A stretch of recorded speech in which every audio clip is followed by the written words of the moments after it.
Excuse me. কি ব্যাপার নীলা, আজকে হঠাৎ তোর ভাইয়াকে নিয়ে আসলি, ঘটনা কি? আমি তো তোমার জন্য এসেছি, জন্য কি শুধু শুধু এখানে আসবো নাকি? ও বুঝলাম। এই তো নিমা, চল তো আমরা যাই।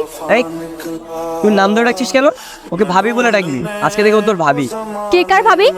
ও আচ্ছা, সরি সরি, তোমাকে তো প্রপোজ করেনি, right? Wait a minute. I love you. তুই তো নীলাচ কেন রে? তুই তোর ছোট বোনের সামনে তার বান্ধবীকে প্রপোজ করিস? তাতে কি হয়েছে? ভালোবাসা কি অনলাইন নাকি? আমি তো প্রপোজই করছি। আর এইসব তো তোর জন্যই করছি। তুই তো বাসায় একা একা থাকিস, তোর বোর হয়, তুই বোর ফিল করিস। তাই ভাবলাম তোর বান্ধবীকে তোর ভাই বানিয়ে নিয়ে যাবো, তাহলে আর তুই বোর ফিল করবি না। দেখছিস কি উল্টাপাল্টা কথা বলছে? উল্টাপাল্টা না ম্যাডাম, যা সত্যি তাই বলছি। নীলা, তোর ভাইকে থামতে বল। এই তুই যা তো, তোর জন্য কিন্তু আমরা দোনো সময় বিরক্ত হচ্ছি। তাহলে তোর বান্ধবীকে বল রিপ্লাইটা দিয়ে দিতে, চলে যাচ্ছি। কিসের রিপ্লাই? কিসের রিপ্লাই দেবো? I love you reply. আপনার কাছে কি ভালোবাসাটাও ফাইজলামো মনে হয় যে আপনি যখন যা ইচ্ছে করবে তাই করবেন?